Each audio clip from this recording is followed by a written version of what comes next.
Alors, donc justement, c'est le poste donc, de directeur technique qui était le vôtre et qui par la suite a été occupé par un étranger.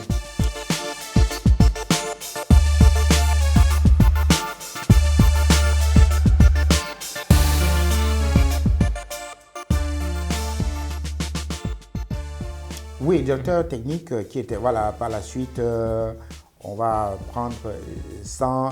Je ne vais pas Étalé dans les détails. Ok, en tout cas, non, non, mais c'est un détail quand même parce qu'en fait, il faut le dire, là je suis à Pise, je suis en France, il faut bien en Italie. Il faut le dire, à l'époque, on a beaucoup de rapports avec la France. Et donc le directeur général, qui est un Français, recrute à peine un capiste, mais c'était vraiment pas quelqu'un de compétent, pour, qui vient de la France, juste pour quelques jours, et plus tard va devenir donc le directeur technique. Et donc moi, ça m'a énervé et j'ai démissionné. C'est donc comme ça que je m'en vais monter ma première imprimerie. Ok, donc vous partez, vous quittez de l'entreprise avec un choc. C'est un choc mais préparé parce que je me préparais déjà à partir. La gestion déjà de ce directeur ne me plaisait pas du tout à l'époque, donc il faut bien le dire. Hein. C'est quelqu'un qui touchait à l'époque plus de 3,5 millions. En 80... On est en 1999. 3,5 millions de francs CFA. Oui, 3,5 millions de francs CFA. Et il est français, le directeur général? Oui, bien sûr, il était français. Et puis moi, à l'époque, je touchais à combien? Je touchais peut-être 600 000. Donc, c'était pas. Moi, je ne m'étais pas à l'aise dans ce que je pouvais faire. Pourtant, c'est moi qui faisais tout le boulot, je faisais tous les devis, je faisais toute la production, je faisais tout. Tout est posé sur ma tête. Je travaillais 16 heures par jour, donc je faisais 2 quarts de travail pour coordonner parce qu'il y avait 3 quarts. Donc, j'ai estimé que ce n'était pas bon et c'est pour ça que j'ai démissionné. Ok. Et là, quand vous démissionnez, la première intuition, la première idée qui vous vient à l'esprit, c'est de faire une autre imprimerie ou c'est faire quel business? Déjà, j'avais déjà discuté avec les responsables de l'époque, donc j'avais déjà commencé à me préparer, donc les économies. J'avais acheté ma première machine à Rouen, en France. Et à l'époque, j'utilisais les fax pour pouvoir travailler. Donc, j'ai fait importer donc, ma première machine de Rouen que je vais donc installer puisque le client n'était plus celui qui me permettait de travailler. J'avais déjà, dès la première année, je voulais créer quelque chose. Et c'est pour cela que cette année ne me semblait plus assez propice pour pouvoir continuer à travailler. J'ai mis à exécution ce que j'avais fait. J'ai démissionné et avec mes économies, j'ai acheté ma première machine. Et j'ai donc commencé à lancer ma première imprimerie et j'ai innové, c'était assez intéressant. Elle a grandi pour faire la différence au fil des ans, pour former les jeunes. Et nous avons misé effectivement sur les jeunes que nous avons encadrés et ça, c'était une de mes premières joies. Pendant que, bien évidemment, que le créateur d'entreprise que j'étais trouvait son gagne-pain. Il y avait beaucoup d'autres jeunes que nous étions en train d'employer. Il faut dire que nous serions la première industrie polygraphique, c'est-à-dire imprimerie, à pouvoir innover, à porter le pelliculage au Cameroun et que toutes les autres imprimeries dépendaient de nous, même les plus grandes à l'époque. Voilà, c'est quelque chose que nous avons révolutionné.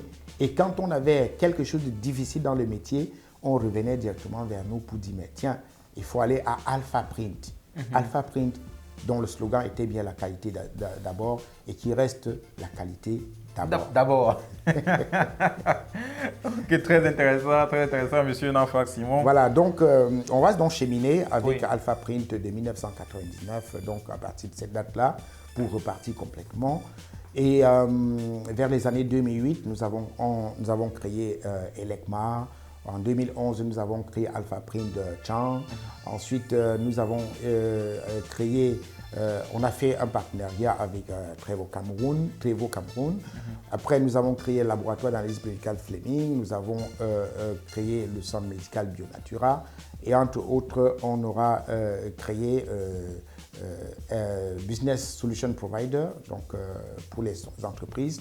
Donc voilà à peu près les entreprises que nous avons pu mettre sur pied pendant tout ce temps pour apporter une différence dans un environnement où beaucoup de jeunes ne voulaient pas entreprendre. Ok. Aujourd'hui, avec le recul que vous avez et aussi les difficultés que vous avez eu à traverser, Est-ce que vous pouvez vous rappeler de une anecdote qui s'est déroulée durant votre parcours en tant que à la tête et propriétaire de Alpha Prince? Est-ce qu'il y a un événement qui vous a marqué, qui selon vous, qui est resté parlant pour vous jusqu'à aujourd'hui? Oui, bien évidemment, ça, il faut bien le dire. Hein. Oui. La première chose que je vais dire, c'était une frustration. C'est là où nous avons eu un redressement fiscal. Oui. Voilà, un redressement fiscal où, à l'époque, l'inspecteur des impôts va venir dire, il viendra pour nous dire, bon, écoutez, on va vous faire un redressement sans... Il y a un mot qui avait été utilisé à l'époque. En fait, ça veut dire que c'était un redressement, comment je vais dire, sans aucune base. Voilà, voilà. Donc, ce qui fait que on va nous faire un contrôle sur 3 mois et à la fin, on vous fait un redressement fiscal. Et donc, un choc dur. C'était un choc très dur. On a payé. On a payé. Il faut dire également que à l'époque, Enio a apporté ce qu'on appelait une prime, j'ai oublié les noms, à l'époque, donc par kilowatt, par ampère que vous avez souscrit. Et donc, c'était des taxes qui étaient très fortes. Nous avons quand même payé tout ça à l'époque. On a eu aussi l'environnement du travail, qui a apporté certaines difficultés. Vous voyez, c'est pas évident de pouvoir effectivement entreprendre en tant qu'un jeune. Mais il faut avoir de la témérité, il faut avoir du courage, il faut avoir de la niaque. Et puis, quand on est passionné pour l'entrepreneuriat, surtout que j'avais un rêve d'apporter une certaine solution au niveau des jeunes à l'époque, je crois qu'on a foncé comme j'ai foncé dans cet environnement qui semblait être difficile. Oui. Le fait d'avoir innové dans ce domaine a été assez intéressant.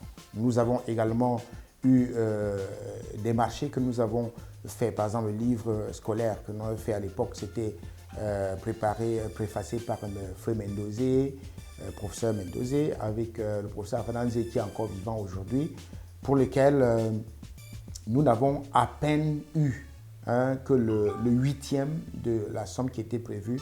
Pourtant, nous avons livré toute la marchandise, on a fait toutes les livraisons des livres. Le livre a fait pratiquement 6 ans au programme scolaire.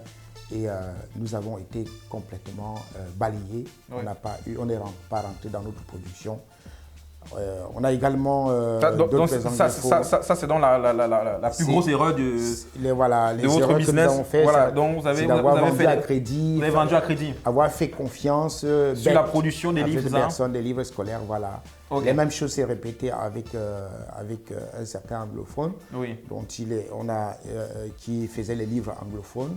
Oui. Donc voilà les deux frustrations assez fortes on peut parler des volcans, oui. Qui ont en fait qui ont bousculé Alpha Prince.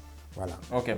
Wow, très intéressant. Et donc avec le recul aujourd'hui, on ne conseille pas à quelqu'un de faire du crédit. Non, ça il faut véritablement à la limite annuler complètement. Quel que soit même son poste managérial et tout. Quel que soit, il faut éviter le crédit parce que si vous montez une entreprise et que vous faites du crédit, il y a beaucoup de gens qui se joueront de vous parce que vous allez aller au tribunal et on va traîner pendant des années et vous allez perdre.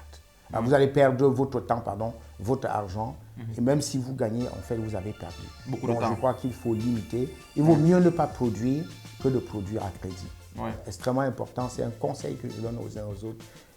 C'est des erreurs qu'il ne faudra pas le refaire. Okay. Bien évidemment, avec toutes les joies qu'on a eues d'avoir formé des jeunes aujourd'hui qui sont devenus des gros imprimeurs, on a également des jeunes que nous avons formés qui aujourd'hui vraiment sont des meilleurs dans tout le Cameroun. Oui. Ils ont trouvé un métier grâce à nous, ils ont gagné leur vie, des familles. Ils ont gagné aussi, surtout l'expérience aussi. L'expérience des familles. Ils ont monté des familles, ils ont construit leur maison, ils ont acheté leur voiture, leur terrain et tout ça. Et ils sont même plus, comment je vais dire, ils sont plus prospères que moi aujourd'hui. Je suis content quand je trouve ces merveilles. Voilà.